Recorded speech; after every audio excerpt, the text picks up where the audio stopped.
नमस्कार साथियों, स्वागत है आपको अपने चैनल आर.एस. रमन ऑफिशियल में। साथ ही जैसा कि आप लोग को पता है 7वीं चरण की शिक्षक बहाली बिहार में प्रारंभ होने वाली है।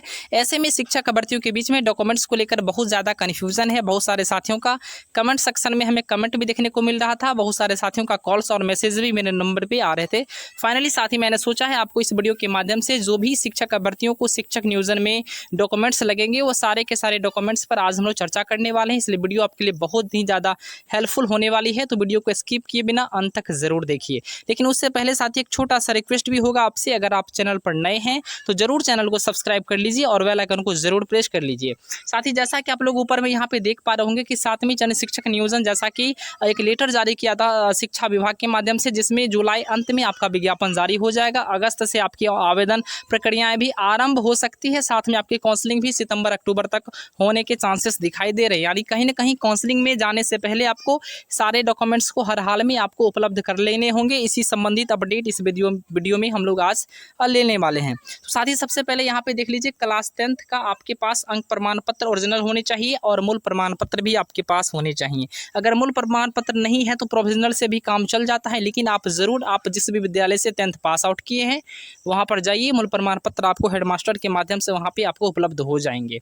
साथ में साथ ही 12th का भी बिल्कुल इसी प्रकार से है। आपके पास अंक प्रमाण पत्र ओरिजिनल होने चाहिए, साथ में ही आपको मूल प्रमाण पत्र भी होने चाहिए। और एक चीज़ और मैं साथ ही सबसे महत्वपूर्ण चीज़ आपको बता दूं कि 10th और 12th का आपके पास एडमिट कार्ड भी ज़रूर आप फाइनल वाला अवेलेबल कर ली, क्योंकि बहुत सारे शिक्षक नियोजन में ऐसा देखा गया था। नियोजन में कुछ ऐसे नियोजन इकाइयाँ थी जहाँ पर जो है एडमिट कार्ड भी मांगा गया था 6ठे चरण में। ऐसे में आपको एडमिट कार्ड का कोई खास इशू नहीं है, लेकिन आपके पास उपलब्ध है तो बहुत ही ज़्यादा बेहतर है। बिल्कुल आप उपलब्ध कर ही ले। और जहाँ तक मूल प्रमाण पत्र की चर्चा हुई, तो मूल प्रमाण पत्र अगर आप वर्तमान समय तक नहीं लिए हैं तो आप जिस भी कॉलेज से या आप जिस भी स्कूल से पास आउट किए हैं वहाँ से आपको अवेलेबल हो जाएंगे। उसके बाद साथ ही उसी प्रकार से हम लोग ग्रेजुएशन की चर्चा कर लेते हैं। ग्रेजुएशन अगर आपने बीएससी किया है या बीए किया है, आप जिस भी स्ट्रीम से पास आउट हुए हैं कोई फर्क नहीं पड़ता, आपके पास अंक प्रमाण पत्र ओरिजिनल होने चाहिए। साथ में ही आपको ग्रेजुएशन का मूल प्रमाण पत्र भी होने चाहिए। बहुत सारे साथियों का यह भी कमेंट आ रहा था कि सर वर्तमान समय तक मैंने मूल प्रमाण पत्र ग्रेजुएशन वाला नहीं उपलब्ध किया हूँ। तो आप जिस भी कॉलेज से पास आउट हुए हैं या यूनिवर्सिटी से पास आउट हुए हैं आप वहाँ पे जाएं। मूल प्रमाण पत्र आपको मूल प्रमाण पत्र के लिए एक आवेदन आपको देना पड़ेगा, दीजिएगा, आपको आसानी से वहाँ से मूल प्रमाण पत्र भी आपके उपलब्ध हो जाएंगे।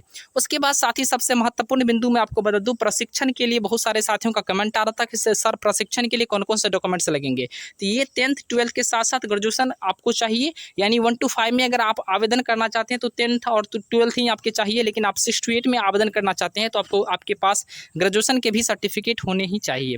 उसके बाद साथ ही हम लोग बात कर लेते हैं मुख्य रूप से प्रशिक्षण के बारे में। अगर आपने बीएड किया है या डीएलएड किया है तो बीएड किया है तो उसके अंक प्रमाण पत्र चाहिए और मूल प्रमाण पत्र चाहिए। मूल प्रमाण पत्र कह ले या सीधे सर्टिफिकेट कह ले तो ये आपके पास अवेलेबल होने चाहिए। साथ में आपके अगर आपने डीएलएड किया है तो डीएलएड के अंक प्रमाण पत्र और मूल प्रमाण पत्र आपके पास अवेलेबल होने चाहिए। और उसके बाद साथ ही जो महत्वपूर्ण बिंदु है सीटेट या बीटेट का, अगर आपने सीटेट पास आउट किया है तो सीटेट के आपके पास जो डिजी लॉकर से प्राप्त होता अंक प्रमाण पत्र वो आपके पास होने चाहिए और साथ में उनके जो सर्टिफिकेट है वो भी आपके पास अवेलेबल होने चाहिए। यानी आपके पास अंक पत्र और प्रमाण पत्र जो सर्टिफिकेट है वो आपके पास अवेलेबल होने चाहिए। सबसे महत्वपूर्ण बिंदु साथ ही मैं आपका और बता दूं, चूंकि एडिशनल डॉक्यूमेंट्स वगैरह भी आपके पास वहाँ पर ज़रूरी होती है, तो एडिशनल डॉक्यूमेंट्स में आपके पास जो है यहाँ पर आय प्रमाण पत्र होने चाहिए ब्लॉक लेवल का, जाति भी चाहिए, आवासीय प्रमाण पत्र भी चाहिए ब्लॉक लेवल का। ये सारे चीज़ आप ज़रूर बनवा लीजिए, आय जाति आवासीय। साथ में अगर BC2 से हैं, OBC नॉन क्रीमी लेयर हो या EWS का हो, EBC का हो, अगर आप जिस भी कैटेगरी से बिलोंग करते हैं तो कैटेगरी सर्टिफिकेट भी आपके पास अवेलेबल होने ही चाहिए। और एक महत्वपूर्ण बिंदु साथी और बता दूं, बहुत सारे जो हैंडीकेप साथी थे उनका कमेंट आ रहा था कि सर हम लोग को कौन कौन से सर्टिफिकेट लगेंगे। अगर आप हैंडीकेप हैं तो हैंडीकेप का सर्टिफिकेट आपके पास अवेलेबल होने चाहिए और साथ में जो EWS वाले हैं उनके प्रमाण पत्र जो है उनको चाहिए। और एक महत्वपूर्ण चीज़ और मैं बता दूं कि स्वतंत्रता सेनानी के प्रमाण पत्र भी चाहिए। यानी जिनके दादा हो या कह सकते हैं कि उनके जनरेशन में अगर कोई लोग अगर जो है स्वतंत्रता सेनानी हो, जिनकी अगर स्वतंत्रता सेनानी के अगर कोई नाती है या पोते इस प्रकार का अगर रिलेटिव है तो उनको जो है स्वतंत्रता सेनानी संबंधी जो प्रमाण पत्र उनके होते हैं वो भी उनके पास अवेलेबल होने चाहिए, ताकि उनका बेनिफिट भी उनको मिल सकता है।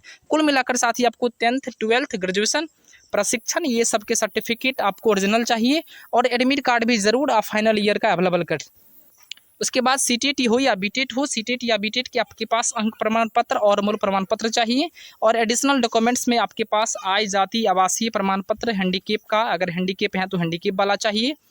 ये सारी चीज़ें आपके पास होने ही चाहिए। कुल मिलाकर साथी हमको लगता है कि आप लोग सारे चीज़ समझ गए होंगे। अगर इसके बाद भी किसी प्रकार की परेशानी है या कोई कन्फ्यूज़न है तो मुझे कमेंट करें, मैं ज़रूर आपके कमेंट का जवाब देने का प्रयास करूँगा। तब तक के लिए धन्यवाद। देखते रहिए RS डायमंड ऑफिशियल को।